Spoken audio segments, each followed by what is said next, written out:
Capítulo 5. Parte 1. Mesmo nos dias de bebidas e drogas, a lembrança de Johnny Marinville era inteiramente implacável. Em 1986, quando viajava no banco de trás do chamado farramóvel de Sean Uther, que fazia a ronda das sextas à noite em East Hampton com Johnny e 3 outros no grande Cadillac 65, envolveu-se num acidente fatal. Sean, que estava bêbado demais até para andar, quanto mais dirigir, capotou 2 vezes com o farramóvel, tentando fazer a curva da Egamogin Lane para a rota B sem reduzir. A garota sentada ao lado de Uther morreu. A coluna de Sean foi pulverizada. O único farramóvel que ele dirigia agora era uma cadeira de rodas motorizada Cadin, dessas que a gente guia com o queixo. Os outros sofreram ferimentos leves. Johnny se considerava com sorte por sair com um baço machucado e um pé quebrado. Mas a questão era que ele era o único a se lembrar do que tinha acontecido. Achava isso tão curioso que interrogou cuidadosamente os outros sobreviventes, até mesmo Sean, que chorava e o mandava embora. Johnny não obedeceu enquanto não conseguiu o que queria. Que diabo, ele pensava, Sean devia isso a ele. Patty Nickerson dizia que tinha uma vaga lembrança de que Sean tinha dito, se segurem, a gente vai dar um passeio, pouco antes de acontecer, mas só isso. Nos outros, a lembrança parava pouco antes do acidente e recomeçava depois num ponto adiante, como se tivesse sido borrifada com uma tinta causadora de amnésia. O próprio Sean dizia não lembrar nada depois que saiu do chuveiro naquela tarde e enxugou o vapor do espelho para poder se ver e barbear. Depois disso, ele disse, tudo era negro, até ser acordado no hospital. Talvez estivesse mentindo, mas Johnny achava que não. E, no entanto, ele próprio se lembrava de tudo. Sean não tinha dito, se segurem, a gente vai dar um passeio, tinha dito, se segurem, a gente vai sair da estrada. E ria ao dizer isso. Continuou rindo mesmo quando o farramóvel começou a rolar. Johnny se lembrava de que Patty gritou, meu cabelo. Ah, merda, meu cabelo, e aterrissou em seu colo com um baque de deixar os colhões dormentes quando o carro virou. Lembrava que Bruno Gartner berrou. E o som do teto destruído do farramóvel enterrando a cabeça de Raquel Timorov no pescoço, abrindo-a como uma flor de osso. Foi um som compacto de esmagamento, o som que a gente ouve quando tritura um cubo de gelo nos dentes. Lembrava-se dessas merdas.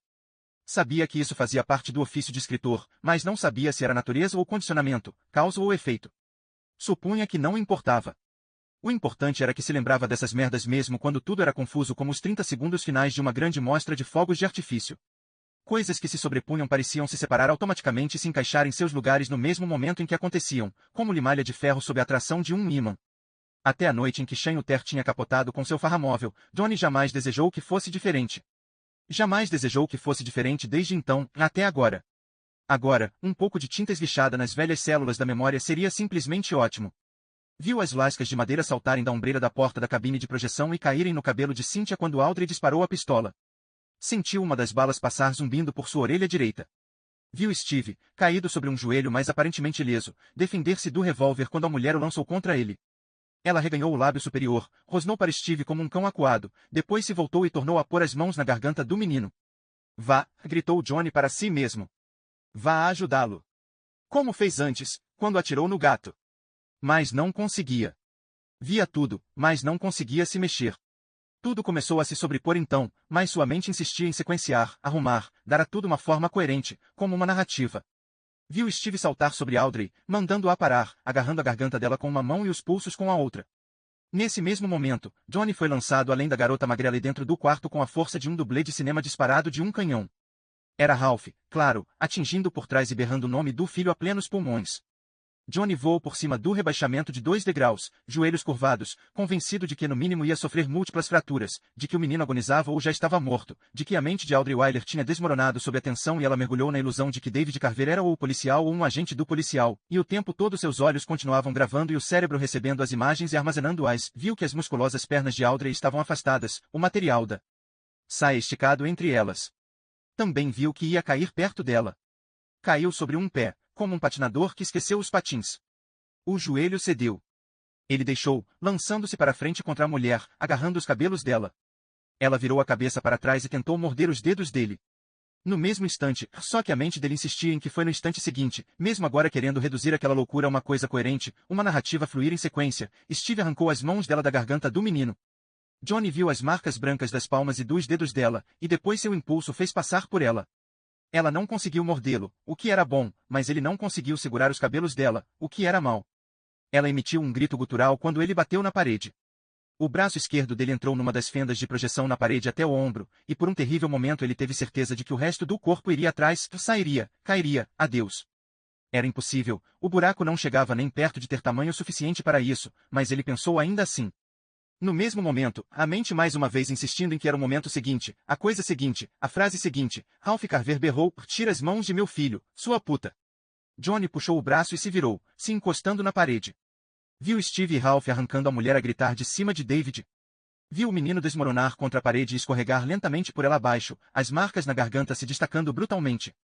Viu Cynthia descer os degraus da cabine, tentando olhar para todos os lados ao mesmo tempo. Pega o menino, chefe. Steve arquejava. Lutava com Audrey, uma mão ainda fechada nos pulsos dela e a outra agora na cintura. Ela corcoviava embaixo dele como um potro selvagem. Pega e tira ele da. Audrey gritou e se libertou. Quando Ralph fez uma desajeitada tentativa de passar os braços em torno do pescoço dela e aplicar-lhe uma gravata, ela sentou-lhe o calço da mão no queixo e jogou-o para trás. Recuou um passo, viu David e rosnou de novo, os lábios arreganhados exibindo os dentes. Tentou partir para ele. Ralph disse, toque nele de novo que eu lhe mato. Eu juro. Ah, foda-se isso, pensou Johnny, e agarrou o menino. Sentiu-o quente, mole e pesado nos braços. As costas de Johnny, já afetadas por quase um continente de viagem de moto, deram uma fisgada de aviso. Audrey olhou para Ralph, como se o desafiasse a tentar cumprir sua promessa, depois se preparou para saltar sobre Johnny.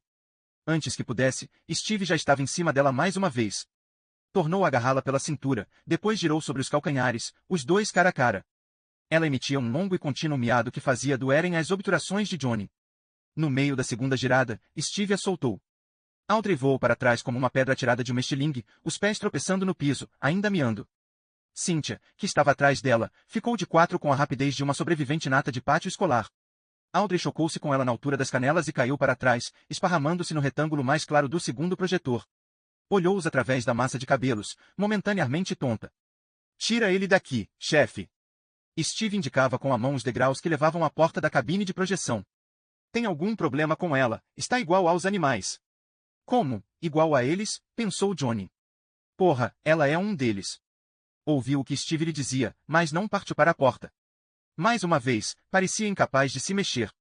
Audrey ficou de pé, se escorando no canto da cabine. Ainda reganhava o lábio superior num rosnado áspero, os olhos indo de Johnny e o menino inconsciente nos braços dele para Ralph e Cynthia, que tinha se levantado e estava grudada ao lado de Steve.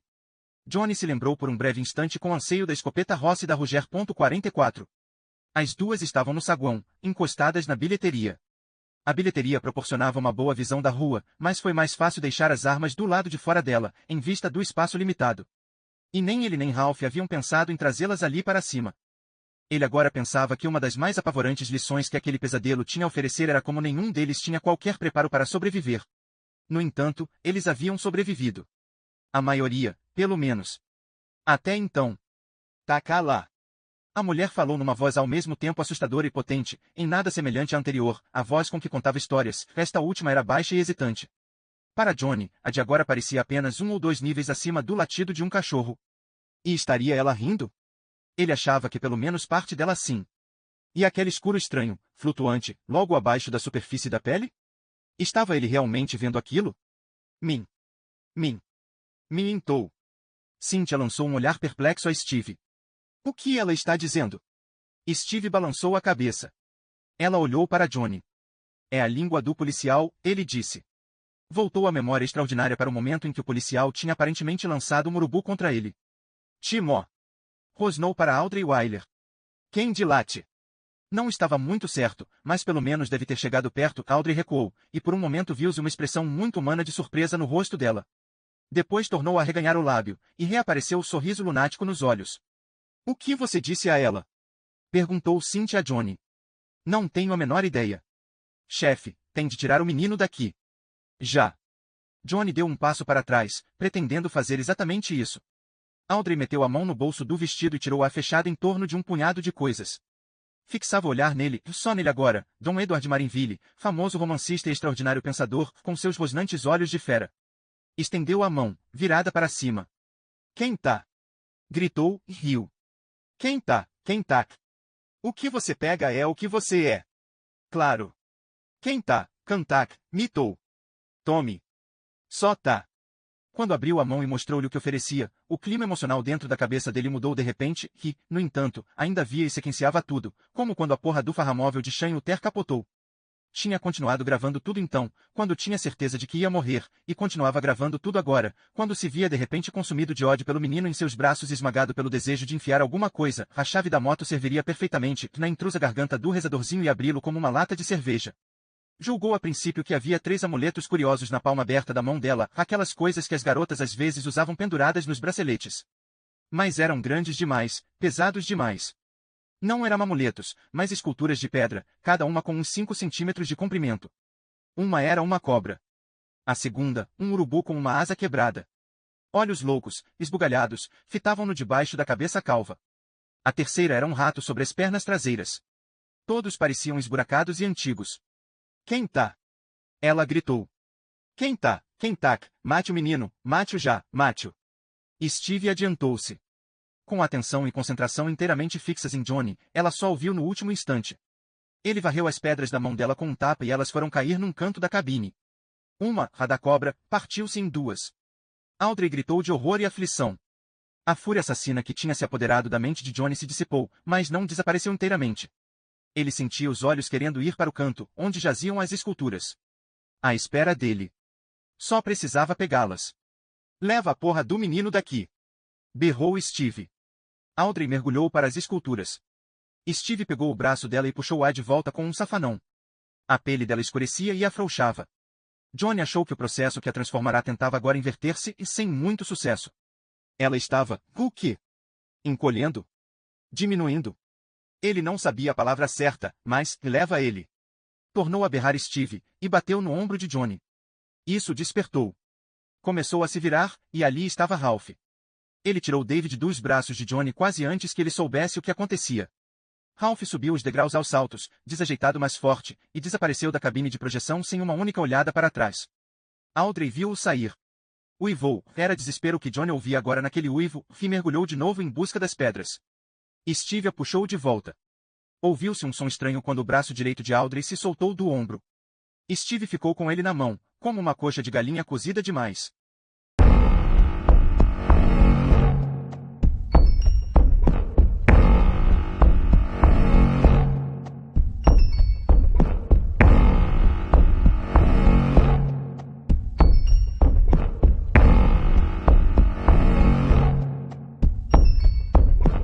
Capítulo 5.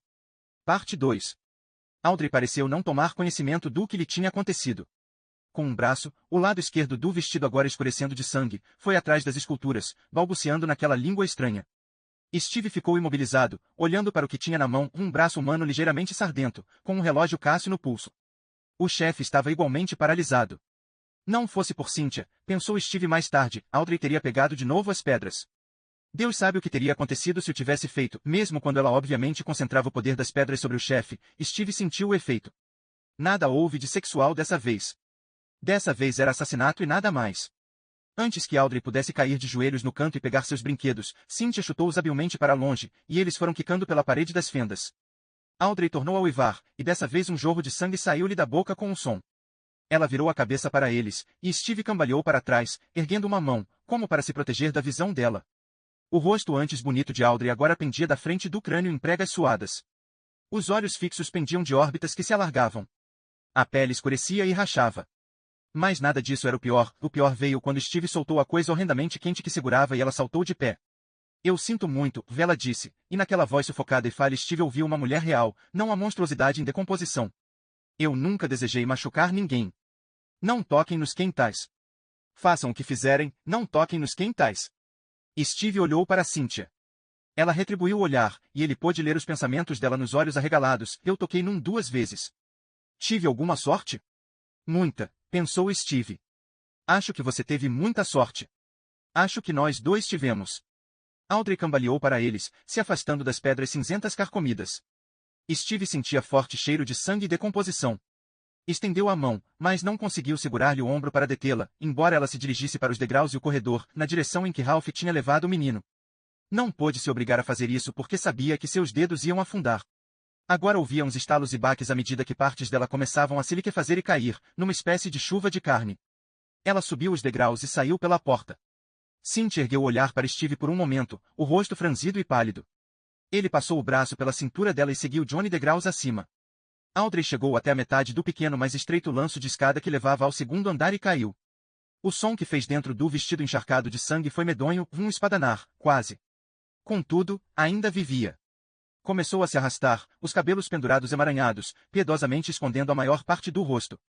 No outro extremo, junto à escada que levava ao saguão, Ralph estava parado com David nos braços, fitando a criatura que se aproximava. Atirem nela! Rugiu Johnny. Pelo amor de Deus, alguém dê um tiro nela. Não posso, disse Steve. Não tem nenhuma arma aqui em cima além da do menino, que está vazia. Ralph, desça com David, disse Johnny. Começou a descer cuidadosamente o corredor. Desça antes. Mas a coisa que tinha sido Audrey Wyler não mais se interessava por David, ao que parecia. Alcançou a entrada em arco para o balcão e atravessou-a se arrastando. Quase imediatamente as través de suporte, ressecadas pelo clima do deserto e comidas por gerações de cupins, começaram a gemer. Steve correu para Johnny, o braço ainda passado pela cintura de Cynthia. Ralph foi na direção deles da outra ponta do corredor. Encontrarão-se a tempo de ver a coisa de vestido encharcado alcançar o balaustre do balcão. Audrey tinha se arrastado por cima da boneca sexual quase desinflada, deixando uma larga faixa de sangue e coisas menos identificáveis na barriga de plástico. A boca de Frieda parecia manifestar indignação por esse tratamento. O que restava de Audrey Wyler ainda se agarrava ao balaustre, ainda tentava se erguer o bastante para se lançar lá embaixo, quando as través cederam e o balcão se desprendeu da parede com um rugido enorme e poeirento. A princípio, deslizou para fora num nível, como uma bandeja ou uma plataforma flutuante, arrancando tábuas da borda do corredor e obrigando Steve e os outros a recuarem quando o velho carpete se rasgou e abriu como uma fenda sísmica. Ripas se partiram, pregos rangeram ao soltar das tábuas onde se enterravam. Então, por fim, o balcão começou a se inclinar. Audrey tropeçou para um lado. Apenas por um momento, Steve viu os pés dela despontando da poeira, e em seguida ela desapareceu. Um momento depois, também o balcão desaparecia, caindo como uma pedra e batendo nas poltronas embaixo com um tremendo estrondo. A poeira subiu numa miniatura de cogumelo de nuvem. David! Gritou Steve. E David? Está vivo? Não sei, disse Ralph. Olhava-os com olhos perplexos e em lágrimas. Tenho certeza de que estava quando eu o tirei da cabine de projeção, mas agora não sei. Não sinto nenhuma respiração.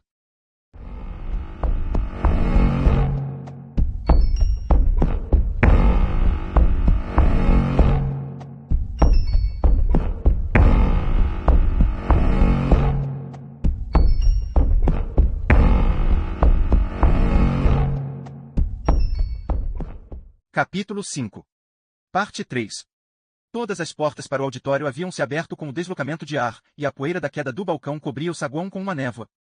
Levaram David para uma das portas da rua, onde uma corrente de ar vinda de fora soprava a parte mais densa do pó. Ponham no chão, disse Cynthia. Tentava pensar no que fazer em seguida, diabos, não, o que fazer primeiro, mas as ideias fugiam. E ponham reto. Vamos tornar as vias aéreas dele vias expressas. Ralph olhou esperançoso quando, com Steve, baixou David sobre o gasto carpete. Você sabe alguma coisa disso? Depende do que você quer dizer, ela disse. Um pouco de primeiros socorros, incluindo respiração artificial, de quando eu estava nas Filhas e Irmãs, sim. Mas se está perguntando se eu sei alguma coisa sobre mulheres que viram maníacas homicidas e depois caem aos pedaços, não. Só me resta ele, dona, disse Ralph. É só o que me resta de toda a minha família. Cynthia fechou os olhos e se debruçou sobre David. O que sentiu deixou-a muito aliviada, o fraco mais nítido toque de respiração em seu rosto. Ele está vivo. Sinto-o respirando. Ergueu o olhar para Ralph e sorriu. Não me surpreende que o senhor não sentisse. Está com o rosto todo inchado. Talvez tenha sido isso. Mas sobretudo estava com tanto medo. Ele tentou retribuir o sorriso dela e não conseguiu. Exalou um longo suspiro e tateou com as mãos atrás para se encostar no balcão da Bomboniere. Agora vou ajudá-lo, disse Cynthia. Baixou o olhar para o rosto pálido e os olhos fechados do menino. Só vou ajudar você, David. Apressar as coisas. Deixe que eu ajudo você, está bem? Me deixe ajudar você. Virou delicadamente a cabeça dele para um lado, fazendo uma careta ao ver as marcas de dedos no pescoço. No auditório, um pedaço pendurado do balcão entregou a alma e caiu com um estrondo. Os outros olharam para aquele lado, mas a concentração de Cynthia permaneceu em David. Usou os dedos da mão esquerda para abrir a boca do menino, debruçou-se e tapou delicadamente as narinas dele com a mão direita. Pôs a boca na dele e soprou. O peito dele se estufou mais acentuadamente, depois baixou quando ela soltou o nariz e se afastou dele. Ela se curvou para um lado e falou em voz baixa no ouvido dele. Volte pra gente, David. A gente precisa de você. E você precisa da gente. Tornou a soprar forte na boca e disse, volte pra gente, David. Ele exalou uma mistura do seu ar e do dela. Cynthia olhou para o rosto dele. Achou que a respiração espontânea estava mais forte agora, e viu os globos oculares mexendo sob as pálpebras azuladas, mas ele não dava sinais de despertar. Volte pra gente, David. Volte. Johnny olhou em volta, piscando como alguém que retorna do mais fundo de seus pensamentos. Onde está Mary? Não acham que a porra do balcão caiu em cima dela, acham? Por que ia cair? Perguntou Steve. Ela estava com um velho. E você acha que ela ainda está com um velho? Depois dessa gritaria toda? Depois que a porra do balcão desabou da porra da parede? Tem razão, disse Steve. Lá vamos nós de novo, disse Johnny. Eu sabia. Vamos, acho melhor dar uma olhada. Cynthia não tomou conhecimento. Ajoelhava-se com o rosto diante do de David, vasculhando ansiosa com os olhos. Não sei onde você está, garoto, mas trate de voltar pra cá. É hora de selar o cavalo e dar o fora de Dodge. Johnny pegou a escopeta e o rifle. Entregou este último a Ralph. Fique aqui com seu filho e a moça disse. A gente volta. É. E se não voltar? Johnny olhou incerto por um momento, depois deu um largo sorriso. Queime os documentos, destrua o rádio e engula a cápsula da morte. Como caralhos eu vou saber? Use o raciocínio. Isso eu posso lhe dizer, Ralph, assim que a gente pegar a Sra. Jackson, seremos só história.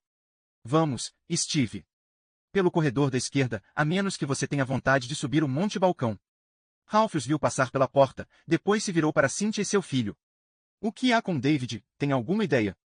Aquela cadela o deixou em coma. Ele tinha um amigo que ficou em coma. David. Saiu. Foi um milagre, todo mundo disse. Mas eu não desejaria isso pro meu pior inimigo. Acha que é esse o problema dele? Acho que ele nem está inconsciente, quanto mais em coma. Está vendo como as pálpebras se mexem? É mais como se estivesse dormindo e sonhando, ou em transe. Ela ergueu o olhar para ele.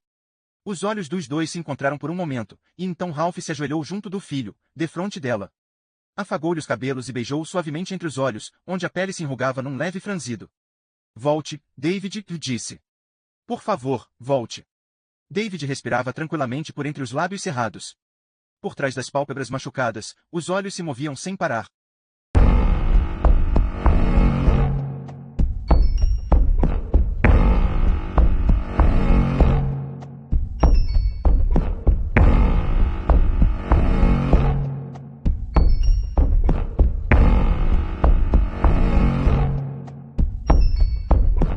Capítulo 5. Parte 4. No banheiro dos homens, encontraram o Puma morto, com a cabeça quase inteiramente estraçalhada, e o veterinário morto, de olhos abertos. No banheiro das mulheres, não encontraram nada, ou assim pareceu a Steve. Aponte a luz para ali, disse-lhe Johnny.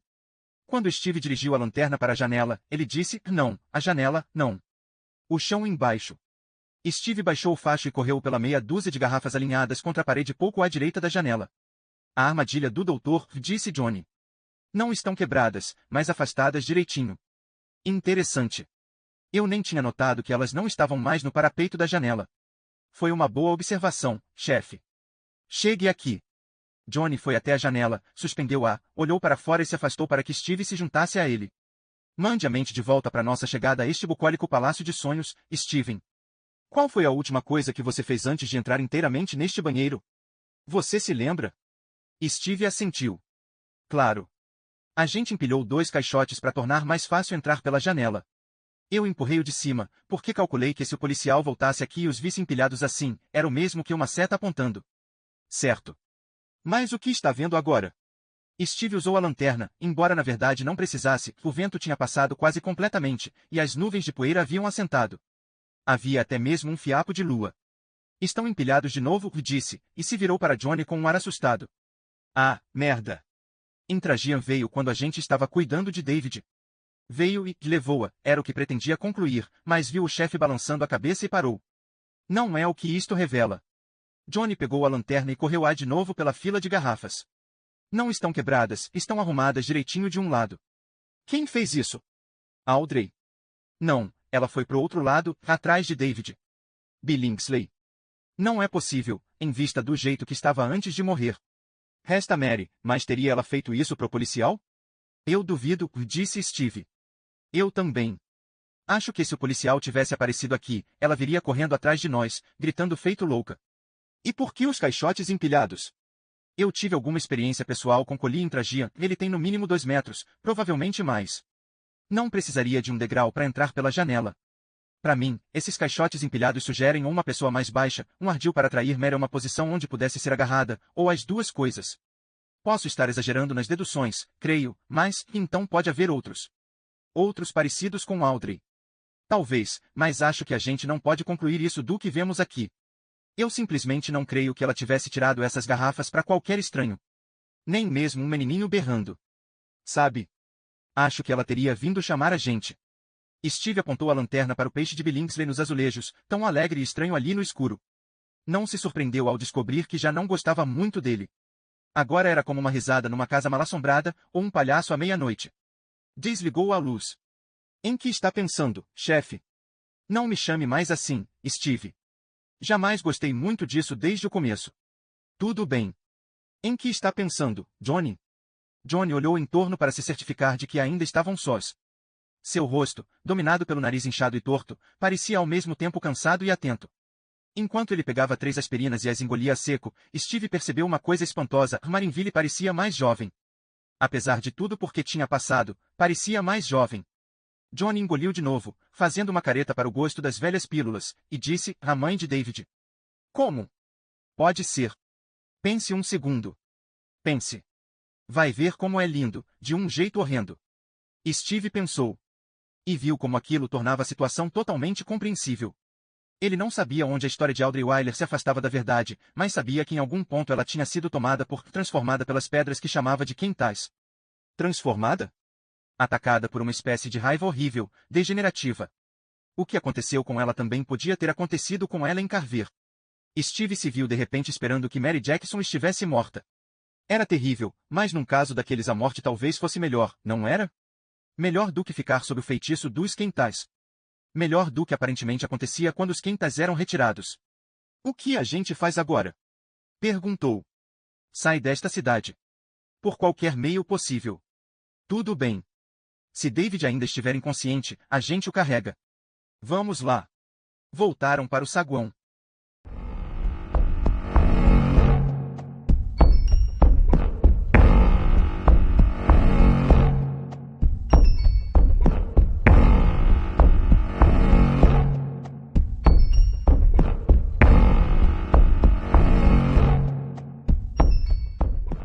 Capítulo 5. Parte 5. David Carver descia a Anderson Avenue, passando pela West Wentworth Middle School. Escritas no lado do prédio da escola em aerossol amarelo havia as palavras: nesses silêncios pode surgir alguma coisa. Depois dobrou uma esquina da Ohio e começou a descer a Berry Street. Era muito esquisito, pois a Berry Street e o bosque da Berry Street ficavam a 9 grandes quadras residenciais da escola, mas era assim que tudo funcionava nos sonhos. Logo iria acordar em seu próprio quarto e tudo se desfaria mesmo. À sua frente havia 3 bicicletas no meio da rua. Tinham sido postas de cabeça para baixo, e as rodas giravam no ar. E o faraó disse a José: eu tive um sonho, dizia alguém, e ouvi falar de vós, que podeis entender e interpretar um sonho. David olhou para o outro lado da rua e viu o reverendo Martin. Estava bêbado e com a barba por fazer. Numa mão segurava uma garrafa de uísque Seagra e Seven. Entre os pés havia uma pequena poça de vômito. David mal conseguia olhá-lo. O reverendo tinha os olhos vazios e mortos. E José respondeu ao faraó, dizendo: não está em mim. Deus dará ao faraó uma resposta de paz. O reverendo Martim fez um brinde com a garrafa e bebeu. Vá buscá-los, disse. Agora vamos descobrir se você sabe onde estava Moisés quando as luzes se apagaram. David seguiu andando. Pensou em dar meia volta, então lhe ocorreu uma ideia estranha mais convincente: se voltasse, ia ver a múmia cambaleando em sua direção numa nuvem de bandagens e especiarias antigas. Apressou mais um pouco o passo. Ao passar pelas bicicletas na rua, notou que uma das rodas a girar emitia um som agudo e desagradável: rique, rique, rique. Isso fez lembrar do indicador de vento em cima do Budsudis, o duende com o pote de ouro debaixo do braço. Aquele em desespero. Estou em desespero, e isto é um sonho. Caí no sono quando tentava rezar, estou no andar de cima do velho cinema. Erguer-se-á entre vós um profeta, e um sonhador de sonhos, lhe disse alguém. David olhou para o outro lado da rua e viu um gato morto, um puma, pendurado na placa de limite de velocidade. O puma tinha uma cabeça humana. A cabeça de Audrey Wyler. Ela revirava cansada os olhos para ele, e ele achou que ela tentava sorrir. Mas se ele vos disser, busquemos outros deuses, não o ouvireis. Ele desviou os olhos com uma careta e ali, no seu lado da Berry Street, estava Meg Pye parada na porta da casa de seu amigo Brian. A casa de Brian jamais tinha sido na Berry Street antes, mas agora aparentemente as regras haviam mudado. Ela apertava Melissa Sweetheart nos braços. Ele era mesmo o Sr. Bichopapão, ela disse. Agora você sabe disso, não sabe? Sim. Eu sei, pai. Ande um pouco mais depressa, David. O Sr. Bichopapão está atrás de você. O cheiro de bandagens e especiarias do deserto era mais forte em seu nariz agora, e David andou mais depressa. Mais à frente via a abertura no mato que assinalava a entrada da trilha Ho Chi Minh. Jamais tinha havido nada ali além dos quadrados do jogo de amarelinha ou Katiama Russell riscados a giz na calçada, mas agora a entrada da trilha era guardada por uma antiga estátua de pedra, grande demais para ser um canta, pequeno deus. Aquela era um Kentak, um deus grande.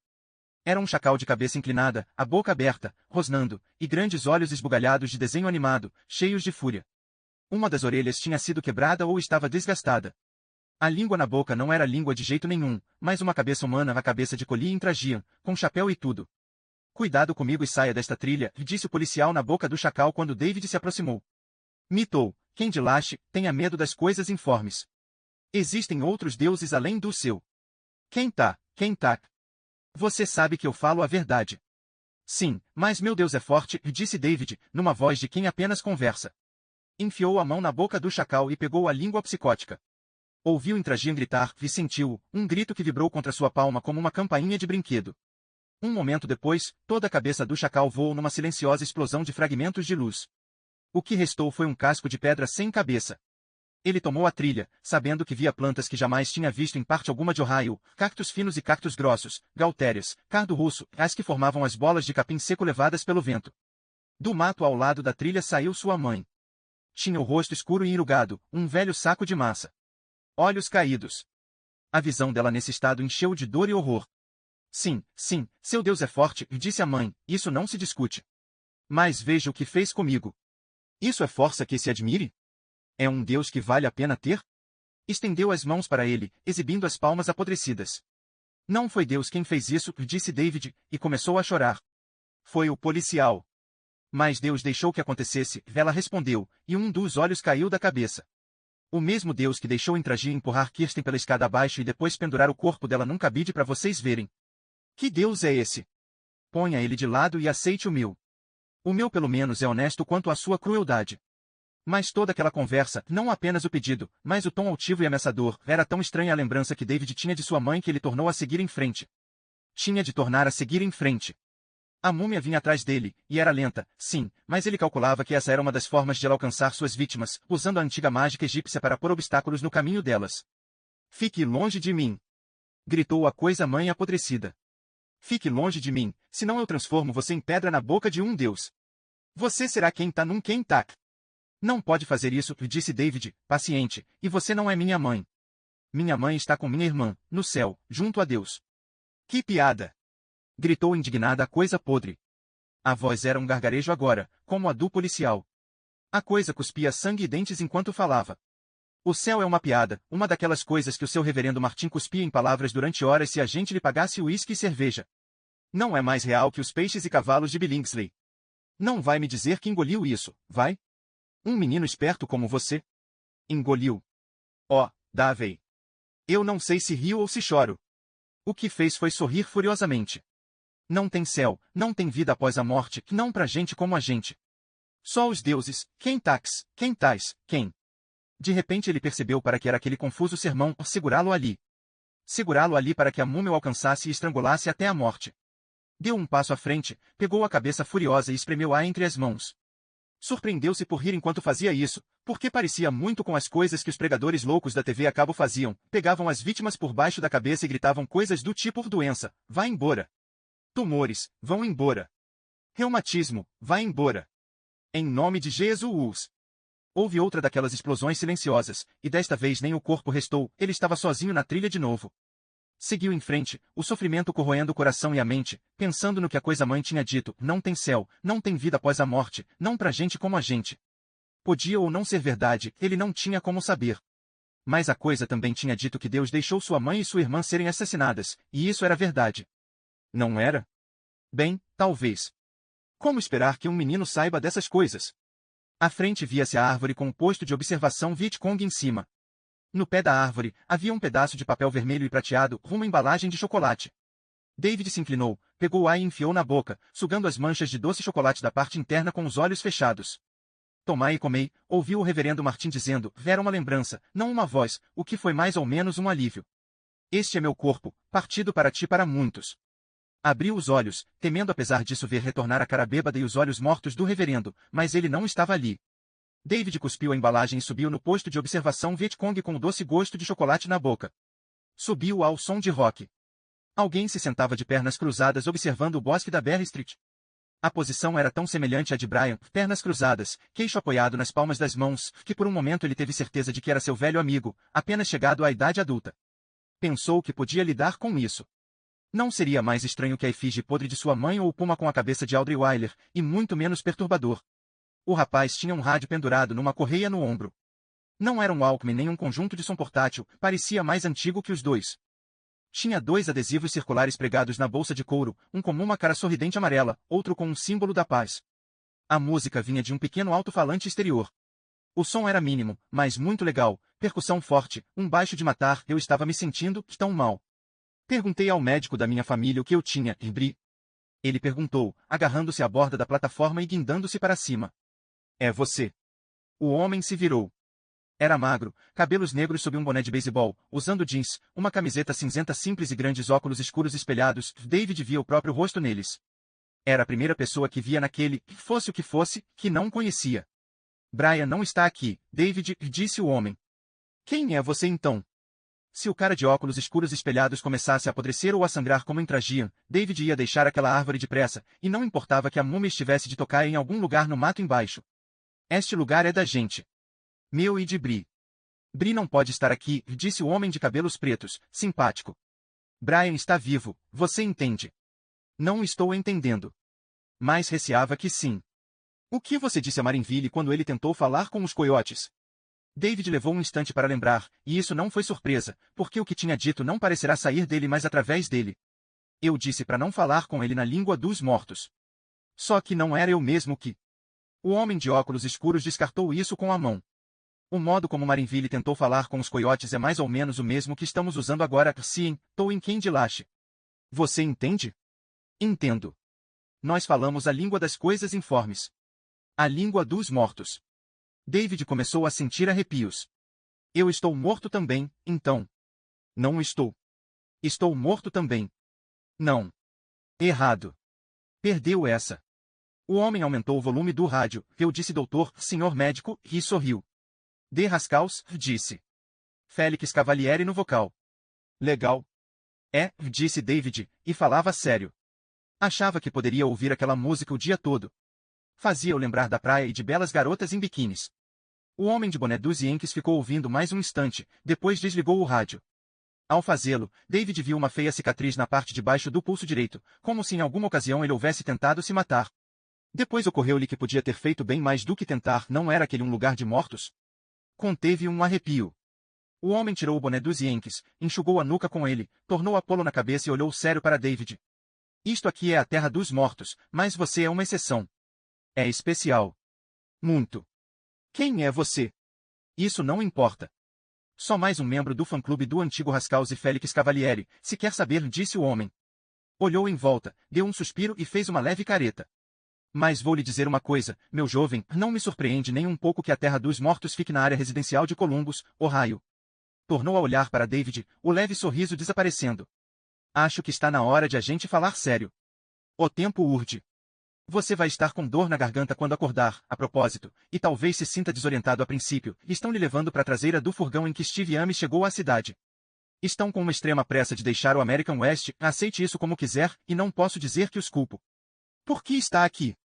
Para assegurar que você saiba por que você está aqui, David, pelo menos para começar.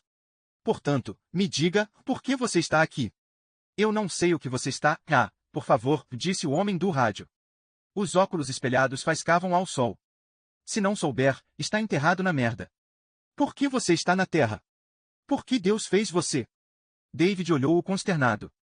Vamos, vamos. Disse o homem, impaciente. São perguntas fáceis. É um começo, pelo menos. Por que Deus me fez? Por que Deus fez qualquer um? Para amar e servir a Ele, disse David, devagar. Está bem, ótimo. Pelo menos, é um começo. E o que é Deus? Como você sente a natureza de Deus? Não quero dizer. David baixou os olhos para as próprias mãos, depois ergueu-os para o homem sério, atento, o homem estranhamente conhecido, de óculos escuros. Tenho medo de entrar numa fria. Hesitou, e em seguida pôs para fora o que realmente lhe metia medo. Estou com medo de que você seja Deus. O homem deu uma risada breve, triste. De certa forma, é muito engraçado, mas deixa pra lá. Vamos nos concentrar. O que você sabe da natureza de Deus, David? Qual é sua experiência?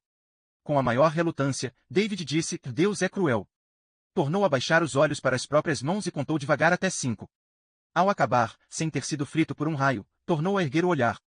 O homem de jeans e camiseta continuava grave e atento, mas David não viu raiva nele. Está certo, Deus é cruel.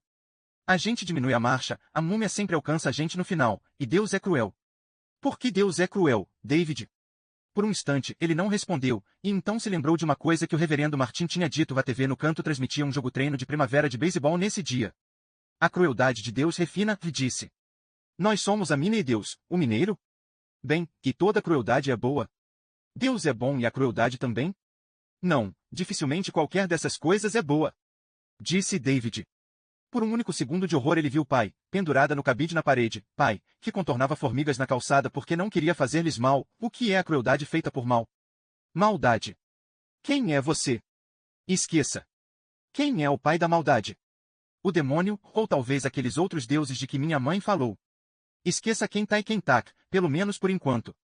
A gente tem peixe maior para fritar, por isso preste atenção. O que é fé? Essa era fácil. A substância do que a gente espera, a prova de tudo que a gente não vê. É. E qual é o estado espiritual do fiel? Amor e aceitação. Eu acho. E qual é o oposto da fé? Essa era mais difícil, realmente indigesta, na verdade. Como uma daquelas malditas provas de leitura. Escolha B, C ou D. Só que aqui a gente não tinha opções. A descrença? Aventurou. Não. A descrença, não, a não crença. A primeira é natural, a segunda, voluntária. E quando a gente é não crente, David, que estado espiritual é esse? Ele pensou no assunto, depois balançou a cabeça. Não sei. Sabe, sim. Ele pensou de novo e percebeu que sabia. O estado espiritual da não crença é o desespero. Olhe para baixo, David. Ele olhou, e ficou chocado ao ver que o posto de observação Vietcong não estava mais na árvore. Ele agora flutuava, como um tapete mágico feito de tábuas, acima de uma paisagem rural imensa e arruinada. Via casas aqui e ali entre filas de plantas cinzentas e murchas. Uma delas era um trailer com um adesivo no para-choque dizendo que o dono era um filho da puta que bebia Snap e atacava Clinton. Outra era o barracão com sede da mineração que tinham visto na vinda para a cidade. Outra era a prefeitura. Outra, o Bud Sudes. O duende sorridente com um pote de ouro embaixo do braço olhava de dentro de uma selva morta e estrangulada. É o campo envenenado, disse o homem de óculos refletores. O que aconteceu aí faz o agente laranja parecer bala. Não tem como adoçar essa terra. Ela tem de ser erradicada, semeada com sal e arada por baixo. Sabe por quê? Por que vai se espalhar? Não. Não pode. O mal é ao mesmo tempo frágil e idiota, morre logo depois do ecossistema que envenenou. Então por quê? Porque é uma afronta a Deus. Não há outro motivo. Nada escondido nem omitido, nenhuma letrinha miúda. O campo envenenado é uma perversidade e uma afronta a Deus. Agora olhe de novo. Ele olhou. As casas tinham ficado para trás. Agora o posto de observação Vietcong flutuava sobre um vasto poço. Daquela perspectiva, parecia uma ferida que se abria na pele da terra e na carne por baixo. Os lados se inclinavam para dentro e para baixo em visíveis zigue-zagues que pareciam escadas. De certa forma, olhar aquele lugar era como olhar dentro, ande um pouco mais depressa, de uma pirâmide virada pelo avesso. Viam-se pinheiros nos morros ao sul do poço e algum mato muito acima das bordas, mas o próprio poço era estéril, nem mesmo juníperos cresciam ali. Do lado próximo seria a face norte, supôs David, se o campo envenenado era a cidade de desespero, aqueles visíveis recuos haviam se rompido perto do fundo. Onde antes estavam via-se agora uma longa encosta de monturo de pedras. Ao lado do desmoronamento, e não muito longe da beira do poço, via-se um buraco negro escancarado. Essa visão deixou David profundamente nervoso. Era como se um monstro sepultado no deserto houvesse aberto um olho. O desmoronamento em volta dele também o deixava nervoso. Porque parecia de algum modo, e bem, planejado. No fundo do poço, pouco abaixo do tosco buraco, via-se uma área de estacionamento cheia de transportes de minério, escavadoras, utilitários e veículos de esteira que pareciam tanques da Segunda Guerra Mundial. Perto, havia um barracão com uma chaminé espetada torta no telhado. Bem-vindo a Cascavel número 2, dizia o cartaz na porta. Proporcionando empregos e impostos à Nevada desde 1951. À esquerda da casa metálica havia um baixo cubo de concreto. O aviso ali era mais sucinto: paiol de pólvora, só pessoal autorizado. Parado entre os dois locais estava o caprice de Intragian coberto de poeira. Tinha a porta do motorista aberta e a luz do teto acesa, iluminando um interior que parecia um matadouro. No painel, um ursinho de plástico com a cabeça móvel tinha sido fixado ao lado da bússola. E então tudo foi ficando para trás. Você conhece esse lugar, não conhece, David? É a mina da China? É, não é? É, viraram para o lado, e David viu que o poço era, à sua maneira, ainda mais desolado que o campo envenenado. Não havia rochas ou afloramentos inteiros na terra, pelo menos que ele pudesse ver, tudo fora reduzido a um terrível monturo amarelo. Além da área de estacionamento e das casas, viam-se enormes montes de rocha ainda mais radicalmente triturada, em cima de plástico negro. São os depósitos de detritos, observou o guia. Aquela coisa amontoada no plástico é a ganga, refugo. Mas a empresa não vai jogar fora, ainda não. Tem mais coisas nela, você sabe, ouro, prata, molibdênio, platina. E cobre, é claro. Sobretudo cobre. Depósitos tão difusos como se tivessem sido soprados ali pelo vento. A mineração dele antes era antieconômica, mas à medida que as grandes jazidas de minério e metal do mundo se esgotam, o que era antieconômico se torna lucrativo. As grandes bolsas EFT são caixas de coleta, o material que querem se precipita dentro delas, e eles simplesmente raspam. É um processo de coamento, chame como quiser, que dá no mesmo. Vão continuar explorando o solo até que tudo isso, que era uma montanha de 2.500 metros, seja apenas poeira no vento.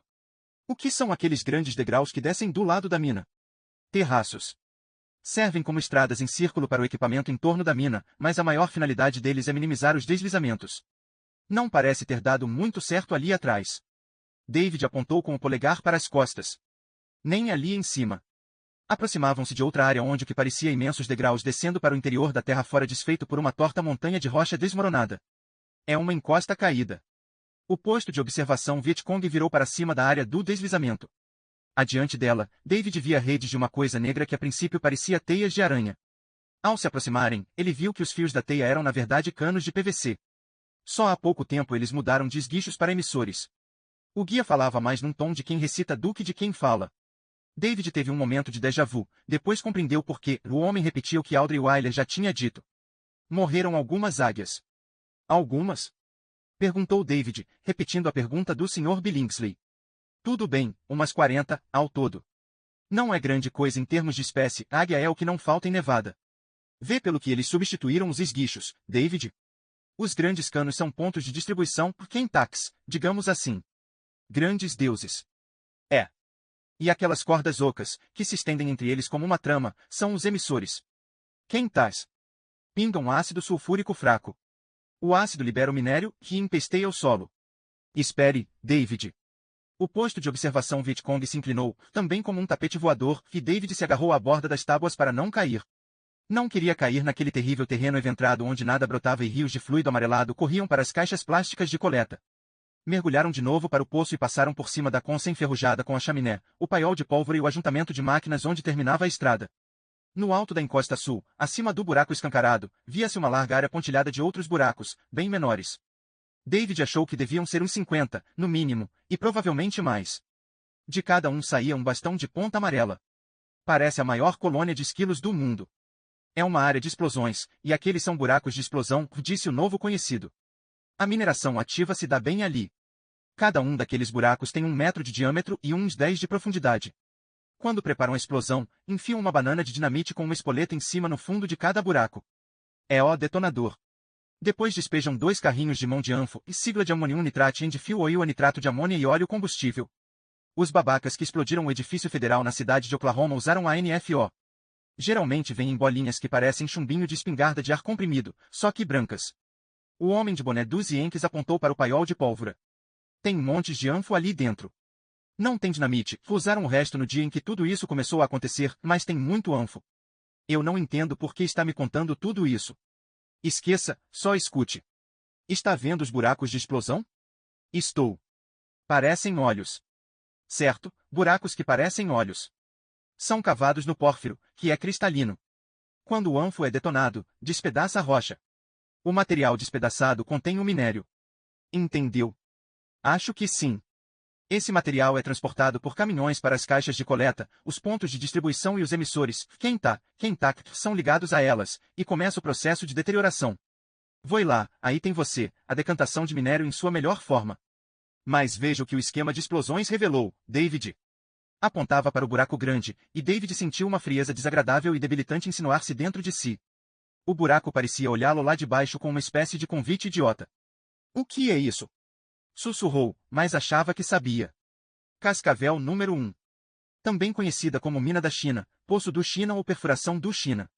Foi revelado pela última série de explosões. Dizer que o pessoal ficou surpreso é dizer pouco, porque ninguém no ramo de mineração de Nevada acredita de fato naquela velha história. Na virada do século, a empresa Diablo dizia que a número 1 fechou simplesmente quando o veio se esgotou. Mas estava lá, David. Esse tempo todo. E agora, é mal assombrada? Perguntou David, arrepiando-se. É, não é? Ah, sim, disse o homem de boné dos Yankees, volvendo os não olhos prateados para David. É mesmo. Seja qual for o motivo pelo qual você me trouxe aqui em cima, eu não quero saber. Exclamou David. Quero que me leve de volta. De volta pro meu pai. Eu detesto isso. Detesto estar na terra dos... Parou quando lhe ocorreu uma ideia horrível. A terra dos mortos, foi o que tinha dito o homem. Chamou David de exceção. Mas isso queria dizer, o reverendo Martin. Eu o vi quando vinha para o bosque. Ele está. O homem baixou o olhar por um breve instante para seu antiquado rádio, tornou a erguê-lo e assentiu. 2 dias depois que você partiu, David. Estava bêbado. No final, vivia sempre bêbado. Como Billingsley. Foi suicídio? Não, disse o homem de boné dos Yankees, e pôs uma mão amistosa na nuca de David. Era quente, não era a mão de um morto. Pelo menos, não suicídio consciente. Ele e a mulher foram à praia. Fizeram um piquenique. Ele entrou na água logo depois do almoço e nadou para longe demais. Me leve de volta, sussurrou David. Estou cansado de tanta morte. O campo envenenado é uma ofensa a Deus, disse o homem. Sei que é um saco, David, mas, então que Deus ajeite isso. Gritou David. Não é justo ele me aparecer depois de matar minha mãe e minha irmã, e ele não me importa. Não me importa. Mesmo que não tenha matado, não se mexeu e deixou que acontecesse. Isso também não é verdade. David fechou os olhos e tapou os ouvidos com as mãos. Não queria ouvir mais nada. Recusava-se a ouvir mais qualquer coisa. Mas a voz do homem chegava-lhe mesmo assim. Era implacável. Não podia escapar dela mais do que Jonas pudera escapar de Deus. Deus era tão implacável quanto um cão de caça numa pista fresca. E cruel. Por que você está na terra? A voz agora parecia vir de dentro de sua cabeça. Não estou ouvindo. Não estou ouvindo. Você foi posto na terra para amar a Deus? Não. E servi-lo? Não. Foda-se Deus. Foda-se o amor dele. Foda-se o serviço a ele. Deus não pode obrigar você a fazer nada que você não queira, pare. Eu não vou escutar, não vou decidir. Está ouvindo? Está, SHH. Escute. Não inteiramente contra a vontade, David escutou.